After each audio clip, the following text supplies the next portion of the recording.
হঠাৎ করেই পরিবর্তন হয়ে গেল সমস্ত ফোনের ডায়াল প্যাড। অনেকেই আতঙ্কিত, অনেকেই চিন্তিত, ফোনকে কোনো ভাইরাস অ্যাটাক করলো না তো? হঠাৎ কেন এমনটি হলো? যদি আপনি একজন অ্যান্ড্রয়েড ব্যবহারকারী হয়ে থাকেন, যদি আপনার ফোনের ডায়াল প্যাড চেঞ্জ হয়ে থাকে, তাহলে এই ভিডিওটা সম্পূর্ণ আপনারই জন্য। এই মুহূর্তে আপনি কি করবেন চলুন দেখে নেওয়া যাক বিস্তারিত। আলোচনা শুরু করার পূর্বে আপনাদের কাছে একটা রিকোয়েস্ট, ভিডিওটিকে অবশ্যই একটি লাইক করে জনস্বার্থে প্রচুর পরিমাণে শেয়ার করবেন, কারণ আপনারা একটা শেয়ার দ্বারা অন্যজনের জানতে অনেকটাই সুবিধা হবে। চলুন দেখে নেওয়া যাক বিস্তারিত। হঠাৎ করেই গতকাল থেকে অ্যান্ড্রয়েড ফোনগুলিতে চেঞ্জ হচ্ছে ডায়াল প্যাড। এতে মানুষের চিন্তা বেড়েছে, অনেকেই আতঙ্কিত হচ্ছেন যে এই অ্যান্ড্রয়েড ফোনে কোনো ভাইরাস অ্যাটাক করলো না তো? কারণ পৃথিবী যত উন্নত হচ্ছে তত বাড়ছে দুর্নীতি, কত রকম কৌশলকারীরা পদ্ধতি ডেভেলপ করে মানুষকে প্রতারিত করছে। আর এ নিয়েই কিন্তু সাধারণ মানুষের মধ্যে একটা ভয় রয়েছে, কারণ এখন ফোনেতেই ব্যাংকিং লেনদেন হয়ে থাকে, ফোনেতেই গুরুত্বপূর্ণ তথ্য রেখে থাকে। এমন হঠাৎ পরিবর্তন হলে সাধারণ মানুষের মধ্যে অটোমেটিক্যালি একটা চিন্তা চলেই আসবে, তার ফোনকে অজান্তে অজ্ঞাতে কেউ অ্যাটাক করলো না তো, বা হ্যাক করলো না তো, বা ক্লোন করলো না তো? আর এই ডায়াল প্যাড পরিবর্তন হতেই এমন চিন্তা বেড়েছে সাধারণ মানুষের মধ্যেই। তবে এই ডায়াল প্যাডটি,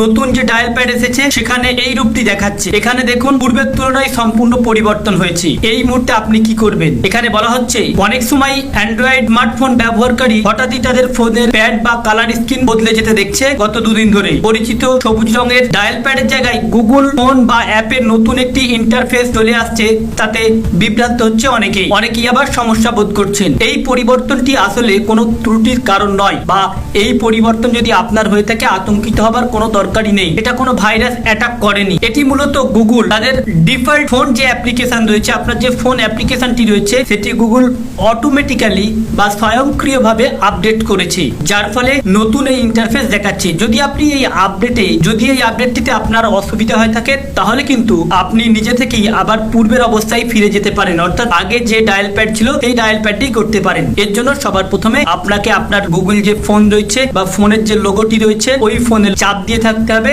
তারপরে 3 ডট আসবে। 3 ডট আসার পর দেখবেন যে স্টপ অল আপডেটস রয়েছে, এই স্টপ অল আপডেটসে ক্লিক করে দিলেই কিন্তু আপনি আবার আপনার পূর্বের অবস্থায় ফিরে আসতে পারবেন, বা পুরনো যে ইন্টারফেস ছিল সেই ইন্টারফেসে চলে আসতে পারবেন। এখানে কোনো চিন্তিত হবার কোনো দরকারই নেই, আতঙ্কিত হবারও কোনো দরকার নেই। তো ফ্রেন্ডস, এই ছিল আজকের আপডেট। আমাদের উদ্দেশ্য ছিল কেবলমাত্র এই আপডেটটি আপনাদের সামনে উপস্থাপন করা, যাতে আপনাদের জানতে সুবিধা হয়ে থাকে। ভালো লেগে থাকলে ভিডিওটিকে অবশ্যই লাইক করে জনস্বার্থে শেয়ার করবেন। Thank you friends, thank you for watching.